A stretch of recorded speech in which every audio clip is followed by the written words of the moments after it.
All right, so it's time to clean up the old 210 Mercedes turbo diesel here, and it's not in too bad a shape. You can tell it's about time to give it a little bit of a sprucing. This is Bryant the Benz. One of the issues with cleaning a dark car like this is water spots. Cannot stand having water spots on the car, and this is a good solution. Now, before you ask, no, this is not sponsored. I don't have any connection to Mothers. It's just a good product. Of course, another way you can tell this isn't sponsored is I've got like 5 or 6 videos maybe on YouTube and maybe 100 views collectively, so clearly not sponsored. Way this works, you got a nice, cool, dry car, spray it into a relatively small area and be fairly generous with it. Spray it on like so. Take one microfiber towel, wipe it in.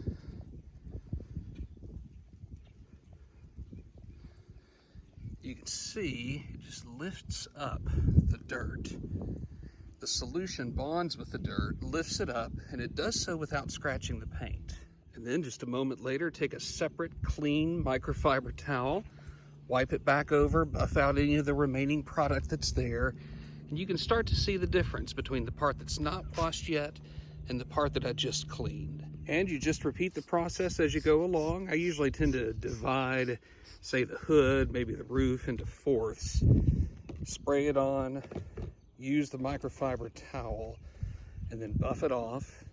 You don't want to do too large of a section because then the solution will start to dry, and especially on a day like this where you have low humidity, lots of sun, you don't want it to dry before you've buffed it off with the clean microfiber towel. You can also use this on all surfaces of the car, not just metal, but also on chrome, on the glass, any part of the car that you would typically wash in a car wash or with a sponge and water in normal circumstances. Just have at it.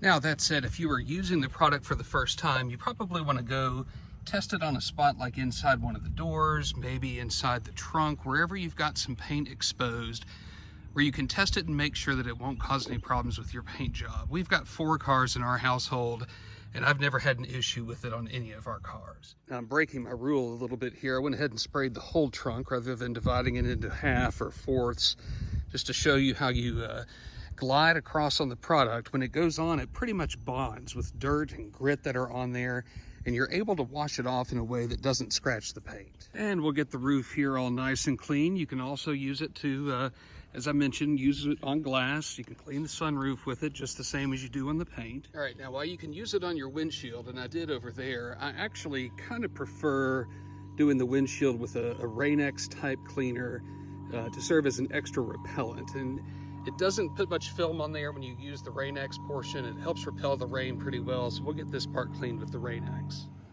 Same principle applies. Just wipe it on with one cloth and then wipe it off with the dry cloth after you've rubbed it on there. So there you go. Not a bad job for just a few minutes. A little bit of cleaner, no water, and no water spots. Now, is the paint on this car perfect? No, not at all. It's 22 years old. Spent most of its life being owned by snowbirds who went up and down I-75, Michigan in the summer, Florida in the winter. But it's a good product. I use it on my old 300 SD as well, and it's pretty good for just a few minutes worth of investment. Now, the rims, that'll be another story. Got some stuff to clean those up better later on. While we're at it, a few more words about the car. I bought this in February of 2021 with 97,000 miles on it. It's a 2-owner Mercedes-Benz E300 Turbodiesel with the 606 turbocharged inline-6 diesel 1999 model. Put about 5,000 miles on it since I got it. And wait for the glow plugs to go off and the beeping to stop. Starts up very nicely. That's my wife's minivan that we sort of retired to workhorse status earlier this year after she took over the SUV I had before this car and the old SD back in the garage.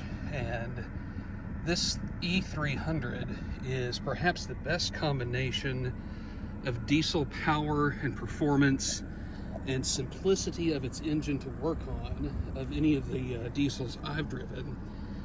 This is a great commuter car, but that old SD is just unmatched when it comes to cruising in the country. But for now, we're going to get this car out of the Alabama heat, 91 degrees here at the end of September, and we'll take you along for some drives in the diesels in the days to come.